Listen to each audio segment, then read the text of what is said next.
Barry Neeson here for New Hellfire Club with the frontman of Fozzy, Chris Jericho. New Hellfire Club. What happened to the old Hellfire Club? Burnt in. Oh shit. Well, that's so Hellfire Club's actually a place?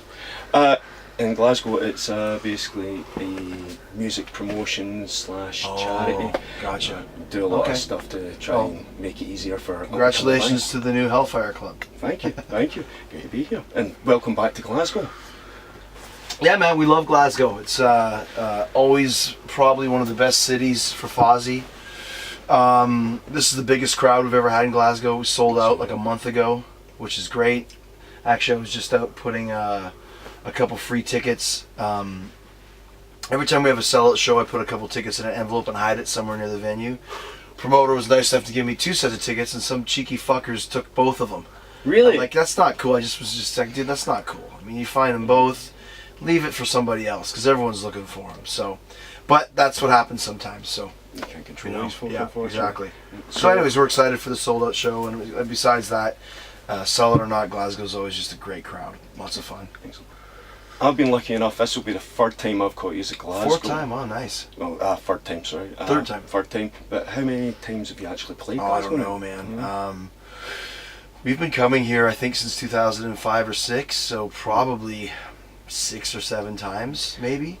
I know we've played the garage before, but then we sold out the Cat House, and the last time we played another room, it was okay. We played the Arches, which I don't think is there anymore. No. Is that a place, the Arches? Yeah. There might have been a place called the ABC Club. We might have played that. ABC, just down the road. Yeah, but that's the first time I but not saw you, that was a smaller place. Mm-hmm. Yeah. But like I said, this is the biggest one, and hopefully be the best one too. Excellent. So obviously you're no stranger to Glasgow, so burning question is, have you had Buckfast yet? Buckfest? Buckfast. What is that? It's like Scotland's other national drink. I have not. I saw it today on a sign when I was walking around. What is it? It is, well, actually, as a gift from like New Hellfire Club from us to you. Just so happen to have it right we there. just so happen to have a Buckfest. bottle here, yes. Tonic wine. Yeah. Wow. Made by the Benedictine monks, so it's holy. Oh, it's like absolutely. holy water. Yeah. Wow. It's probably started more fights in Glasgow than Doncaster. So is it like cheap wine? 99% alcohol. There you go. High caffeine. High caffeine. Yeah. That's a hangover in a bottle right there. Oh, Thank absolutely. you, man. You're very Thank you so much. You can let me know how you can always tell the level of class with the twist-off cap as well. Always a winner. Nothing but the best. When I was in high school, we used to go to do you guys know what a drive-in is? Yes. We had drive-in. I don't think they have them really in the States anymore, but in Canada they had drive-ins, and we used to sneak in. It was Crackling Valley Rose wine, and you would just twist the cap off, and it was the worst tasting shit ever, but it was cheap and it was easy to sneak in, so we drank a lot of it. So there you go. I'm not going to lie, you're not going to be like, dazzling your taste buds with Buckfast. Yeah, probably. I'll give that to the roadies and see what they think of it. I'm more of a Grey Goose guy. I'll put that right beside it. There you go. Nice one. It's like going from one extreme to the other. Grey Goose to Buckfast. Yeah, the two sides of the coin when it comes to alcohol. Obviously, you are just hitting all over Europe at the moment. You are sort of seem to be dotting about quite a bit. Like you are back down to England. Well, Newcastle for your next gig type thing. Yeah, it's all. This one's all been in the UK. We did a little jaunt over to Ireland for a couple shows, but this one's all based in the UK, and then we head over to Europe on Monday, I think. We start in Amsterdam on Tuesday, so we got 2 more shows here in the UK. Both of them. I mean, this tour has been our best tour all across the board in the UK. We've always done good here. Some tours do better than others, but this one just right off the bat, I mean, the tickets were going through the roof, and we sold out in Birmingham. In London, we almost sold out. If they aren't sold out, they're as close to sold out as they can be. And it's a good feeling. I think a lot of that has to do with the fact that we haven't done a full tour here in a couple of years, 2 years. We have a new record that's the biggest we've ever had with Judas. And, once again, we played the main stage at Download for the 2nd time in June. And it's always funny because it's 11:30 in the morning. I'm like, fuck, who the fuck's going to come that early? But there was like 35,000 people there that early. We've really built a name for ourselves here in the UK. So I can't say as I'm surprised that this is our biggest tour, because all the signs definitely pointed that. But you never know for sure. Now that we're actually here doing it, it's been really great. Well, that's 2016, 2017. It just seems to have been like the years just Fozzy's like there. Yeah, it's been a great couple years, and I don't really know why. I mean, obviously Judas has a big part of that. Why did Judas become such a hit?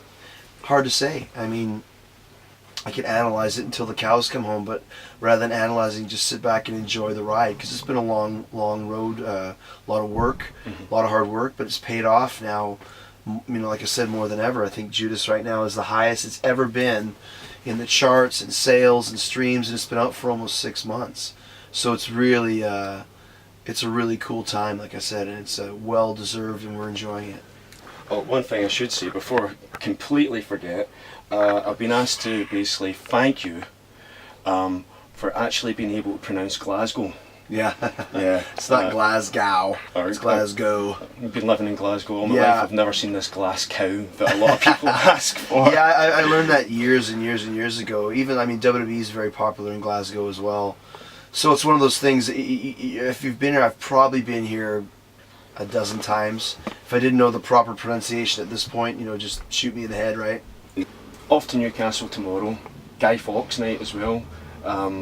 What exactly is Guy? I know it's a holiday. Is it like a Halloween type thing, or? It's essentially where we celebrate a failed attempt to blow up Parliament by blowing up stuff. With the mask from, was it Vendetta? The Vendetta mask?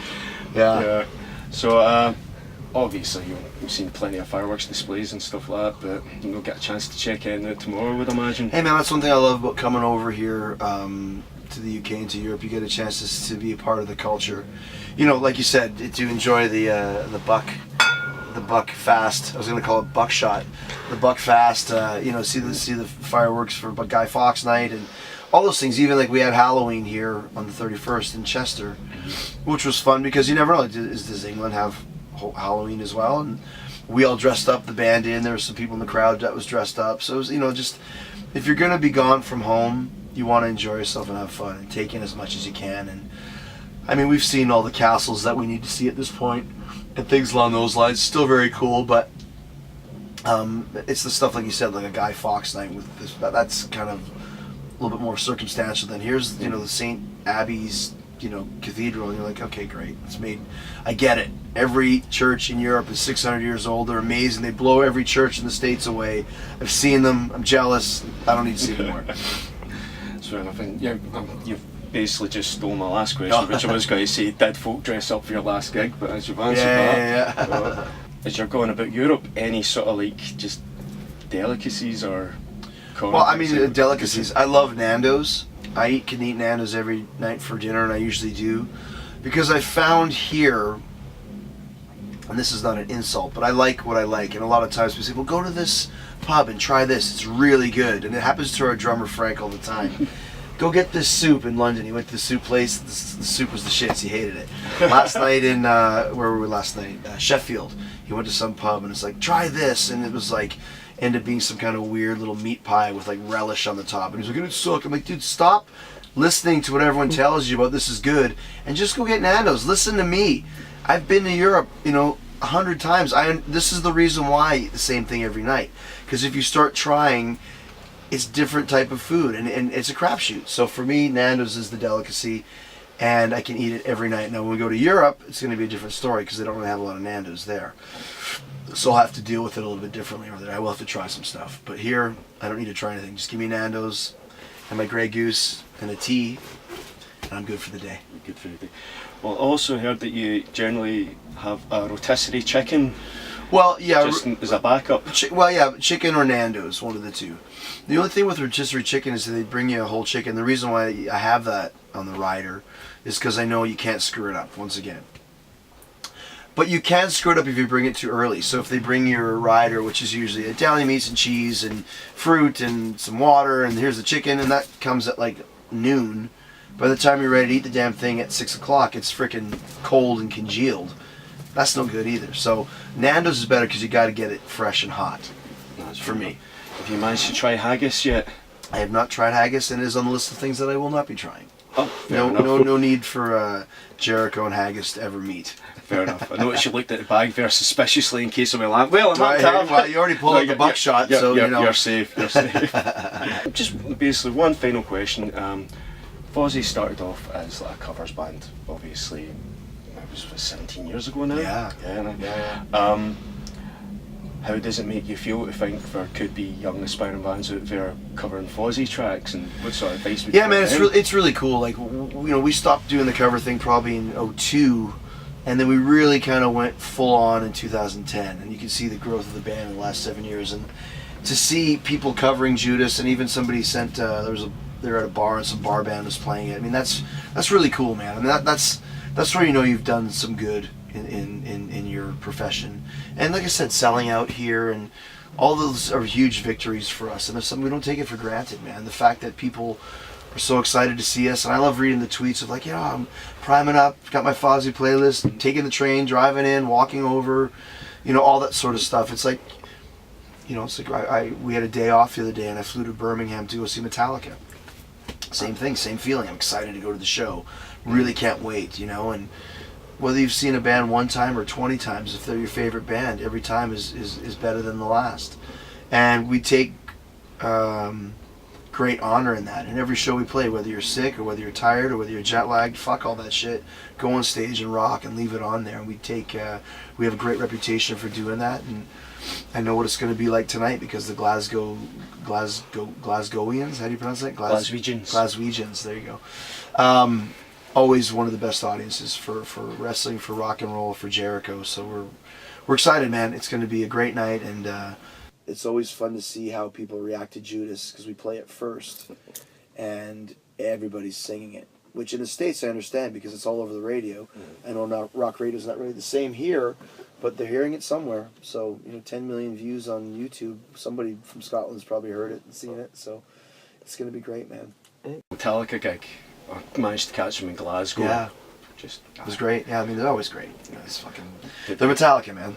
The drones with the lights, did they have that? Just what happened? Say it again? When they had the wee drones, did they have that? They didn't do it. I think Lars said Kirk stepped on them or something like that. Oh, no. So what happened? It was like wee micro drones that just basically rose up from the stage and then started flying in formations above the stage, and it was like Star Wars type. See, that's funny because... I have my light up jacket that I wear, and I think one of the nights it didn't light, it didn't work.